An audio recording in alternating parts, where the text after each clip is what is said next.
people in the world who, it doesn't matter who they talk to, they leave that person better than how they found them.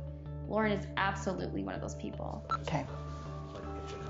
Okay, sounds good. Obviously you can tell I'm not very comfortable. We love Lauren because we get to spend time with her all the time, and we want others to see that too.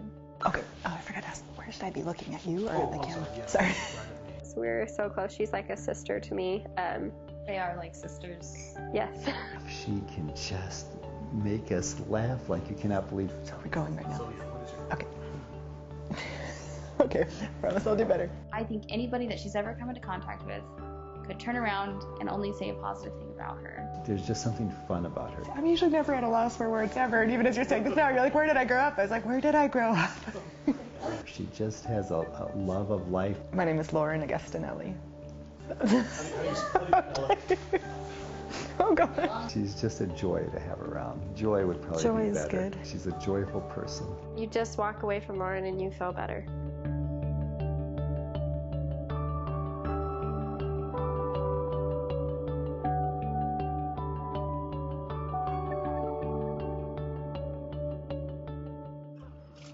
Good job, buddy. I can't hold it. I have 2 kids. My son Phoenix is 6.5, almost 7, and my daughter Eden is 2. Mom, look at me. 1 for a boy and 2 for how little he is. He has a lot of empathy for people, and I've just been surprised by the concern he'll show about situations, like kids at school, people at church, friends. I just feel like he's very perceptive to people's feelings, more so than I've even noticed in some adults sometimes, and so I'm really grateful to see that in him, and I hope that carries throughout his life. She wants to do everything herself right now, so there's a lot of, struggle between trying to let her do stuff, and she wants her own way all the time, but that is a good trait that I do like to see in her, that when she is doing something good, it's nice to see the tenacity that she has and how she'll stick with things. So I hope that she'll grow up to be someone who stands up for good things, who uses her strong spirit to be a good influence and a good example.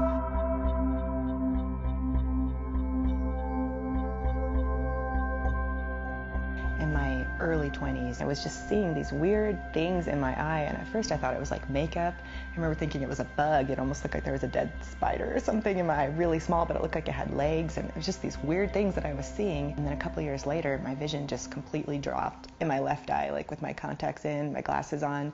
I couldn't see anything out of that eye. It was just, everything was like you were underwater, and slowly, over the course of a couple months, my vision just came back. I was doing my homework, and all of a sudden, the right side of my body, starting with my face and all the way down my right arm, down through my foot, it just started getting that like tingling feeling when your foot starts to go to sleep. I remember that first day, I think it happened once or twice, but I remember quickly within a few days, it was happening like 10, 15 times a day. It was a time in my life when I didn't have time for anything to be the matter, and I didn't think that anything was. I was waiting in the exam room, and the doctor had went out to get the MRI results, and he walked in, and his face was just drawn, and he looked like he wasn't really sure how to say what he needed to say. And I'll never forget that feeling when a doctor walks in and you can just tell by their face that something isn't good, something isn't right. He said, your MRI shows multiple lesions throughout your brain, which is evidence of multiple sclerosis.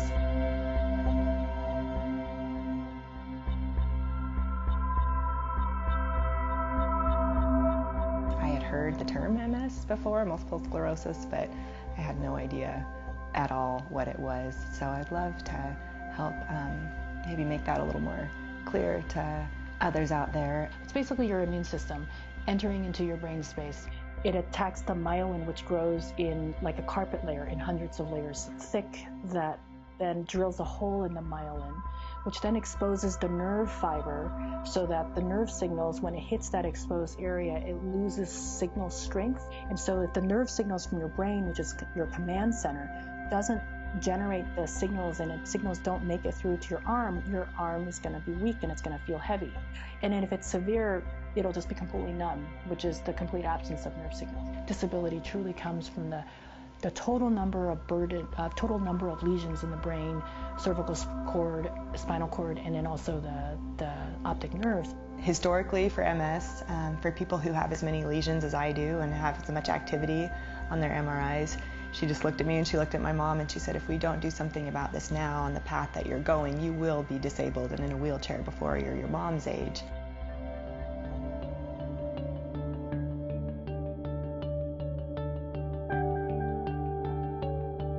I see her reaching out to other MS patients and maybe even to other people with health challenges. What I would hope that people could learn about, and not necessarily MS, but for any health thing, like if something is out of the norm, as much as you don't want it to be something wrong, it is so much better to just check it out quicker and be more assertive.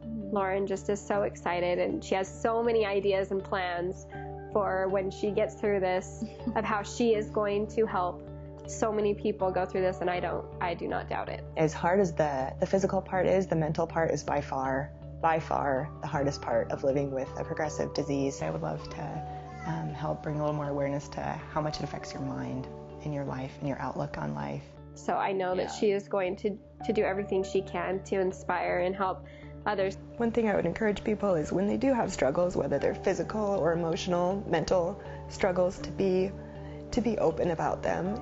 As hard as that is, you don't want people to feel sorry for you, and you don't want to be overly dramatic about that. I feel like sometimes with this MS stuff, you talk about it, and I don't want to make it sound harder than it is, but there's just something to be gained by sharing and by letting people help you. My priorities now really truly are to be able to keep walking and to be able to keep functional so that I can do everything with my kids that I want to. That's one thing that I would love for my kids to remember, that even when things were hard, that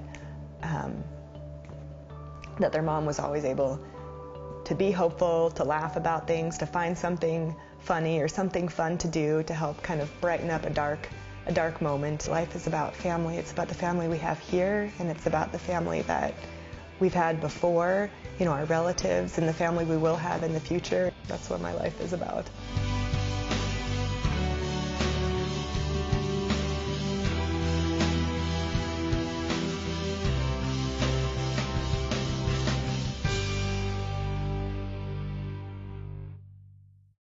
I'm so thankful for everyone's efforts.